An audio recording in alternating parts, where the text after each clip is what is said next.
वर्षों से हमारे वैज्ञानिकों ने इस विशाल ब्रह्मांड के रहस्यों को उजागर करने का प्रयास किया है।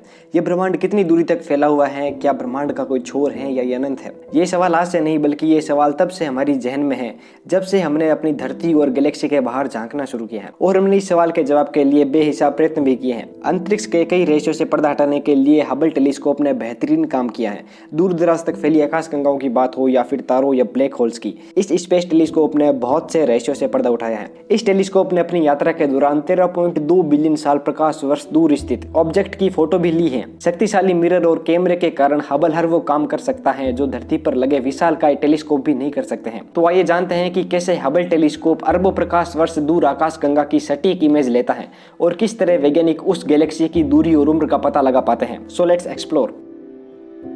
हबल टेलीस्कोप को नासा के द्वारा साल 1990 में पृथ्वी के लो अर्थ ऑर्बिट में स्थापित किया गया था। तब से लेकर अब तक ये दूरबीन ब्रह्मांड की अनेक गैलेक्सी, नेबुला, तारों और अन्य चीजों की लगभग 7 लाख से ज्यादा तस्वीरें भेज चुका है, जिसने हमें ब्रह्मांड को जानने में बहुत ज्यादा सहायता की है। हबल स्पेस टेलीस्कोप को नासा ने यूरोपियन स्पेस एजेंसी की सहायता से तैयार किया था, लेकिन इसे जिस स्पेस शटल द्वारा स्पेस में भेजा गया था वे पूरी तरह से नासा का तैयार किया हुआ था। एक्चुअली में हबल टेलीस्कोप को 1983 में लॉन्च करने की योजना बनाई गई थी, लेकिन उस समय तकनीकी कमी और बजट की समस्या के कारण ये मिशन काफी लेट हो गया था। इस मिशन को उस समय 161 करोड़ डॉलर की लागत में बनाया गया था। 1990 के दशक में 161 करोड़ डॉलर आज के 302 करोड़ डॉलर के बराबर है, यानी कि 19,000 करोड़ इंडियन रुपीस के बराबर। मतलब इतने सारे रुपए सिर्फ एक टेलीस्कोप बनाने में लगे गए थे, जबकि इसरो वाले 600 करोड़ में चांद पर पहुंच गए थे।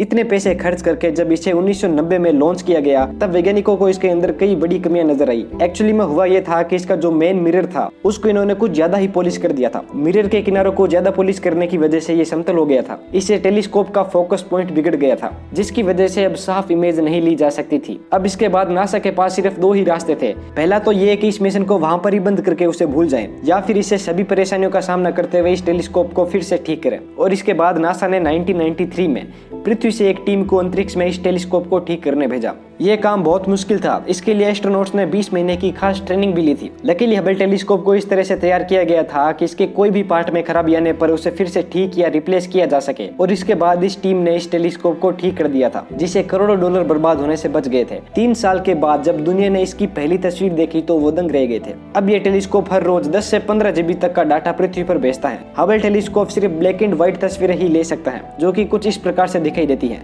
तो फिर आप लोग बोलोगे कि ये जो इतनी सारी रंगीन तस्वीरें जो नासा द्वारा पोस्ट की जाती हैं वे सब फेक है क्या? क्या इन तस्वीरों को थोड़ा बहुत एडिट करके और इनमें से खुद की तरफ से कुछ कलर को ऐड करके इसको हमारे सामने रखा जा रहा है? तो नहीं दोस्तों, ऐसा कुछ भी नहीं है। ये तस्वीरें बिल्कुल सही और रियल हैं।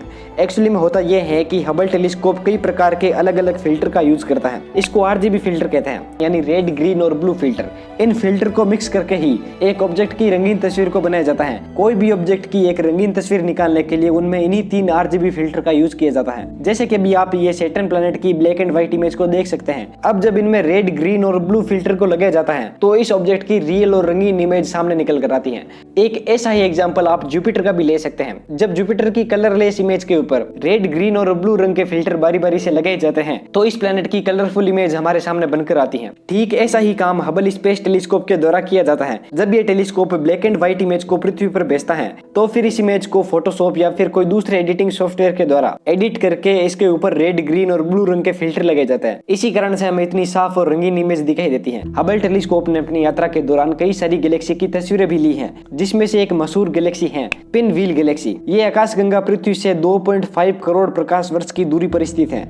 ये इतनी बड़ी है कि इसके एक छोर से दूसरे छोर की दूरी 1.7 लाख प्रकाश वर्ष की है। इस गैलेक्सी को मेजियर 101 के नाम से भी जाना जाता है और ये पृथ्वी की आकाशगंगा मिल्की वे से 2 गुनी बड़ी है। GNZ11 ये एक अत्यधिक हाई रेड शिफ्टेड वाली आकाशगंगा है जो कि सप्तऋषि तारामंडल में स्थित है। वर्तमान जानकारी के आधार पर यह सबसे प्राचीन तथा दूरस्थ आकाशगंगा है। यह पृथ्वी से 32 अरब प्रकाश वर्ष की दूरी पर है। GNZ11 की जो इमेज हम देख रहे हैं वह 13.4 अरब वर्ष पुरानी है। इस आकाशगंगा की खोज हबल स्पेस ऑब्जर्वेटरी तथा स्पिट्जर ऑब्जर्वेटरी के आंकड़ों के आधार पर की गई है। शोध वैज्ञानिकों ने हबल टेलीस्कोप टेलीस्कोप के वाइड फील्ड कैमरा 3 के प्रयोग से इस आकाशगंगा के रेड शिफ्ट की गणना द्वारा दूरी ज्ञात की है। ये रेड शिफ्ट ब्रह्मांड के विस्तार के कारण उत्पन्न होता है। इस आकाशगंगा का जो प्रकाश हम आज देख रहे हैं वे उस आकाशगंगा से अब से 13.3 अरब वर्ष पहले रवाना हुआ था। टेलीस्कोप से हम जितना दूर देखते हैं हम उतना ही भूतकाल में जाते हैं। अगर आप किसी पिंड को 50 लाइट ईयर दूर देख रहे हैं तो वास्तव में आप उसे 50 साल पीछे देख रहे हैं, क्योंकि उस पिंड से आ रही लाइट आपके टेलीस्कोप तक आते आते 50 साल लगा देती है। इसीलिए टेलीस्कोप उसकी 50 साल पुरानी तस्वीर ले पाता है। इस खोज की सबसे बड़ी विशेषता ये है कि शायद हम ब्रह्मांड के सबसे आरंभिक तारों को जन्म लेते हुए देख रहे हैं। हबल टेलीस्कोप अंतरिक्ष में मौजूद ऑब्जेक्ट की हाई रेजोल्यूशन इमेज लेने के लिए 2 प्रमुख कैमरों का इस्तेमाल करता है। इसमें लगा पहला कैमरा विजिबल लाइट में ऑब्जेक्ट की तस्वीर लेता है, यानी कि जिस वेवलेंथ में हम देख पाते हैं उसी वेवलेंथ में हबल का एडवांस कैमरा ऑफ सर्वे यानी ACS हमें अंतरिक्ष में विशालकाय जगहों की इमेज लेने में मदद करता है। ये वैज्ञानिकों को उन आकाशगंगाओं की इमेज देता है जो कई लाखों लाइट ईयर दूर होती है। साल 2002 में इंस्टॉल किए गए ACS में 3 छोटे-छोटे कैमरे लगाए गए हैं। इन कैमरों को चैनल कहा जाता है और हर कैमरा अलग-अलग तरह की तस्वीरें लेता है। हालांकि ज्यादातर विजिबल लाइट में ही इमेज लेने वाले ये कैमरे ऑब्जेक्ट यानी खगोलीय पिंड की कई जानकारी लेने से चूक जाते हैं। अंतरिक्ष में मौजूद धूल के कारण ये कैमरा उन ऑब्जेक्ट को मिस कर देता है जिनकी चमक कम होती है या वे सीधे धूल और टेलीस्कोप के बीच में होते हैं। इसी कमी को दूर करने के लिए और एडवांस इमेज को लेने के लिए हबल में साल 2009 में वाइड फील्ड कैमरा 3 को इंस्टॉल किया गया था। यह कैमरा विजिबल लाइट के साथ साथ अल्ट्रावायलेट और अवरक्त यानी इंफ्रारेड वेवलेंथ पर भी स्पेस में मौजूद ऑब्जेक्ट की तस्वीरें ले सकता है। इसकी मदद से हम नेबुला में बन रहे तारों की प्रक्रिया के बारे में जान सके हैं। ये कैमरा वो सब भी देख सकता है जो अंतरिक्ष की धूल के कारण हम किसी और टेलीस्कोप से नहीं देख सकते हैं। ध्यान से ये दोनों तस्वीरों को देखिए। एक इमेज विजिबल लाइट में ली गई है और एक इमेज इंफ्रारेड लाइट में ली गई है।